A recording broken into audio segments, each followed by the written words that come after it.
ओम शांति।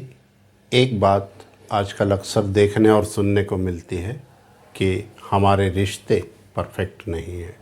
छोटा सा परिवार है, लेकिन फिर भी लोग एक दूसरे के साथ रहना नहीं चाहते, एक दूसरे से दूर हो जाते हैं। छोटी छोटी बातों पर मनमुटाव होता है और हमारे अपने हमसे दूर हो जाते हैं और हम अपनों से दूर हो जाते हैं। तो क्या रीज़न है इसका कि आजकल ऐसा हो रहा है? सिर्फ़ और सिर्फ एक ही कारण है, वो है हमारी अपेक्षाएं।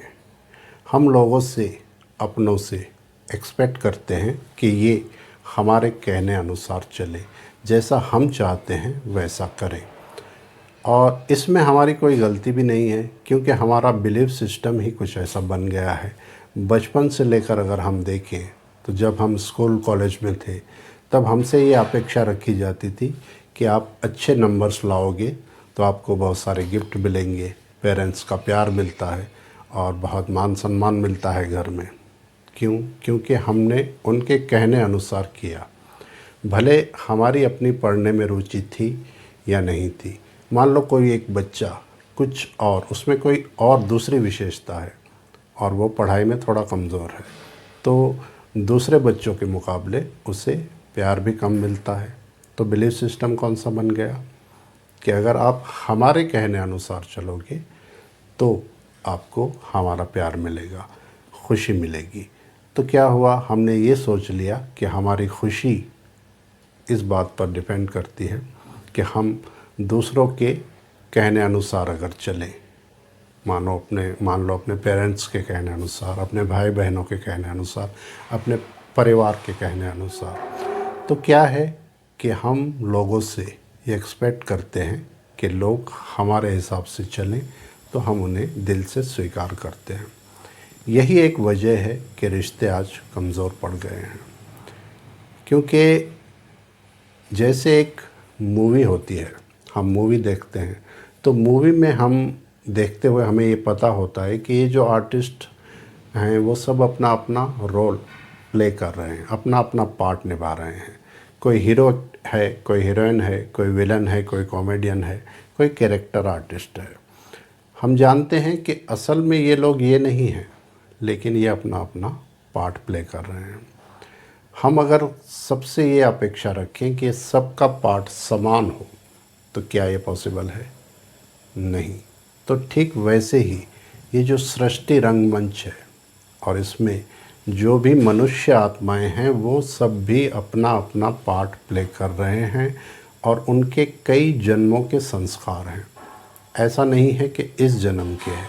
इस जन्म में वो हमारे परिवार में हैं, हमारे किसी रिश्ते में हैं, तो वो उनका हमारे साथ कार्मिक अकाउंट है।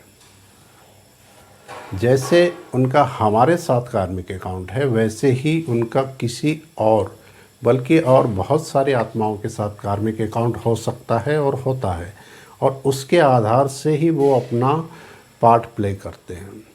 मान लो किसी को किसी के द्वारा दर्द मिलना है, क्योंकि पिछले किसी जन्म में उसे दर्द मिला था, तो वो व्यक्ति वैसा कर्म करेगा जिससे कि उसके द्वारा सामने वाले को कोई कष्ट मिले। परमात्मा कहते हैं कि इस सृष्टि रंगमंच में हर आत्मा निर्दोष है, सभी अपना अपना पार्ट प्ले कर रहे हैं। तो अगर हम इस छोटी सी बात को समझें कि इस सृष्टि पर जो भी मनुष्य आत्माएं हैं, उसमें मेरे अपने भी, मेरा अपना परिवार भी, वो सिर्फ इस जन्म में मेरे साथ हैं, बल्कि ज़रूरी नहीं है कि पिछले जन्म में या पिछले कई जन्मों में इनके साथ मेरा कोई संबंध रहा होगा। हाँ, इनका दूसरी अनेक आत्माओं के साथ ज़रूर रिश्ता रहा है और उसी के आधार से उनका कार्मिक अकाउंट बना है, उनके संस्कार बने हैं और उसी हिसाब से वो बिहेवियर कर रहे हैं। तो अगर हम लोगों से कोई भी अपेक्षा रखना छोड़ दें, कुछ भी हम अपनों से एक्सपेक्ट ना करें, उनको चेंज करने की कोशिश भी ना करें और हम अपने आप को चेंज करें, तो डेफिनेटली हमारी लाइफ भी परफेक्ट होगी, हमारे रिश्ते भी परफेक्ट होंगे। एक और हमारा बिलीफ सिस्टम है हमारी खुशी। हमें लगता है कि हमारी खुशी कहीं बाहर है, मतलब किसी वस्तु को मिल जाने से, किसी व्यक्ति के मिल जाने से, किसी वैभव के मिल जाने से हम हैप्पी हो जाएंगे, खुश हो जाएंगे, जबकि ऐसा नहीं है। हाँ, वस्तु, व्यक्ति, वैभव से हमें थोड़ा सुख ज़रूर मिलता है, कुछ समय के लिए, कुछ पल के लिए, लेकिन हमेशा के लिए नहीं। हैप्पीनेस हमारे अपने अंदर है। आत्मा अपने आप में भरपूर है, तृप्त है, वो इतनी हैप्पी है। लेकिन हमने क्या किया है, हमने बाहरी दुनिया में ही सुख और खुशी ढूंढी है, अपने भीतर कभी झांका ही नहीं। जबकि अगर हम अपने भीतर झाँके तो हमारे अपने भीतर, हमारे अंदर ही इतनी खुशियाँ हैं। आत्मा अपने आप में संपन्न है। तो अगर इन दो बातों का हम ख्याल रखें तो हमारी लाइफ भी परफेक्ट होगी, हमारे रिश्ते भी परफेक्ट होंगे, और हम हैप्पी भी रहेंगे, संतुष्ट भी रहेंगे सबसे। और जाहिर है, अगर हम सबसे संतुष्ट होंगे तो सभी हमसे भी संतुष्ट रहेंगे। तो एक छोटी सी ये बातें हमें अपने जीवन में धारण करनी है। आज इतना ही। ओम शांति।